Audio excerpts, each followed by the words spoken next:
आज बनवूया काकडीपासून खमंग असा मस्त रेसिपी। तर इथं ना मी 2 काकडी घेतलेत आणि ह्याच्यावरची साल काढलेत आणि या पद्धतीने अशा फोडी करून घेतलेत। तर मिक्सरचं भांडं घेतलंय। तर मिक्सरच्या भांड्यामध्ये सगळ्यात अगोदर जी काकडी आपण या पद्धतीने चिरून घेतली ना, ही काकडी सर्व मिक्सरच्या भांड्यामध्ये घालते। त्याच्यानंतर एक 4 लसणाच्या पाकळ्या घेतल्यात, 4 हिरव्या मिरच्या घेतल्यात, त्यासोबत एक आल्याचा तुकडा घेतलाय आणि पुदिन्याची पानं घेतलेत। कोथिंबीर असेल तर भरपूर अशी कोथिंबीर सुद्धा वापरायचे। आता ह्याच्याबरोबर थोडंसं मी अर्धा चमचा जिरं घातलंय आणि पाणी न घालताच ही काकडी अगदी बारीक अशी वाटून घ्यायची आहे।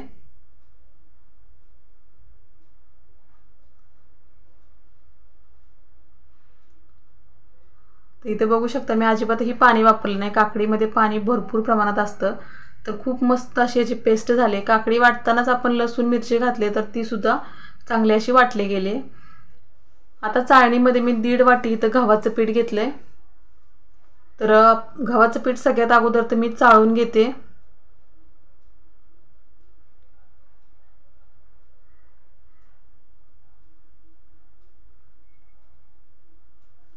पीठ इथं व्यवस्थित चाळून झालंय। आता याच्यामध्ये मी चवीनुसार मीठ घालते। पीठ मळताना काकडी बारीक वाटताना मीठ घातलं नव्हतं, त्याच्यामुळे मी आत्ता मीठ घालते।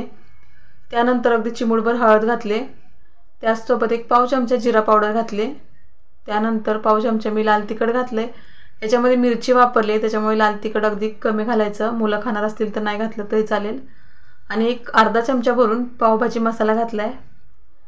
आता त्याचसोबत इथं बघू शकता मी जे काकडी वाटली आहे ना, तर ही काकडीचे सगळं मिश्रण मी या पिठामध्ये घालून घेते। तर शक्यतो आपल्याला या काकडीच्या मिश्रणामध्येच हे पीठ चांगलं मळून घ्यायचे।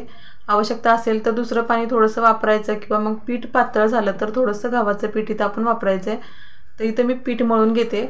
तर इथं मला थोडंसं पाणी लागले त्याच्यामुळे मी थोडंसं पाणी अजून घेतलेलं आहे आणि मस्तपैकी हे जाता जसं आपण चपातीसाठी पीठ मळतो तसा मी गोळा करून घेते।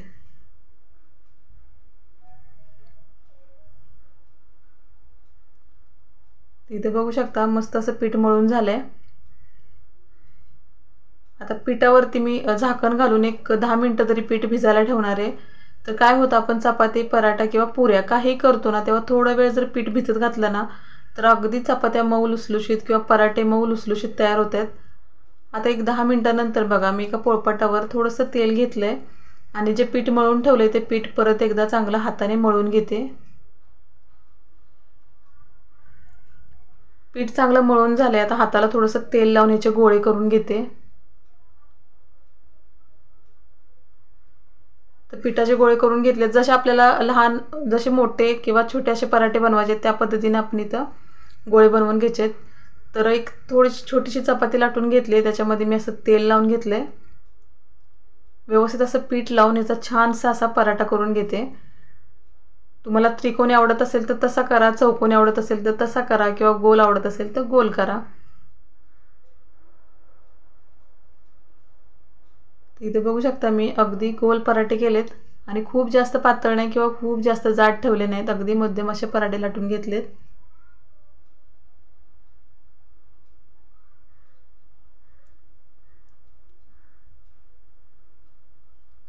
तर याच पद्धतीने मी बाकी सगळे पराठे असे लाटून घेते।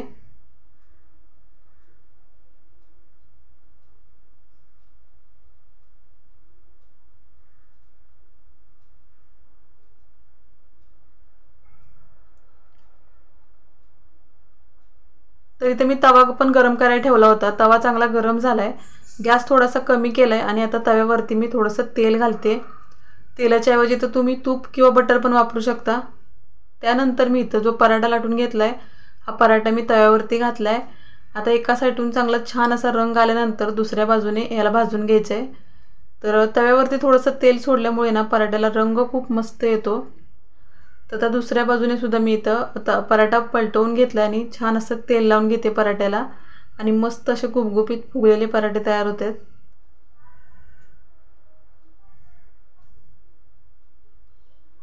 दोन्ही साईडला इथं तेल लावून छान खरपूस खमंग असा पराठा भाजून घेते।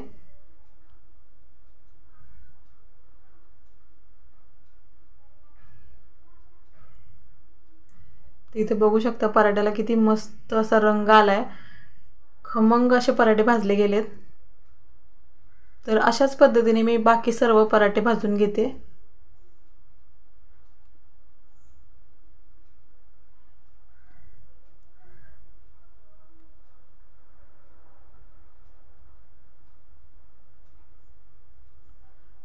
तर अगदी कमी वेळात कमी साहित्यामध्ये अगदी खमंग खरपूस असे काकडीचे पराठे तयार झालेत.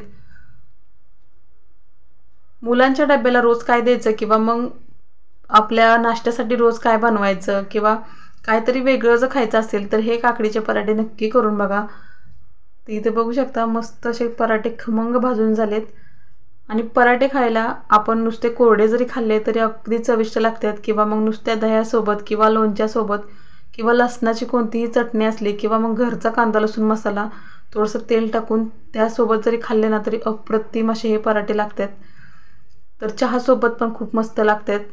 तर बघा मंडळी, तुम्हाला जर नेहमी तेच पराठे खाऊन भाज्या खाऊन कंटाळा आला असेल तर या पद्धतीने एकदा काकडीचे पराठे करून बघा. बघा इथे मस्त असे काठोकाठ फुगलेले छान मऊ लुसलुशीत पराठे तयार झालेत. तर चला मग तुम्हाला रेसिपी कशी वाटली, रेसिपी जरा जरी आवडली असेल ना तर नक्की लाईक करा. चॅनलवरती नवीन असाल तर सबस्क्राईब जरूर करा. तर चला भेटू अशा छानशा रेसिपीसोबत.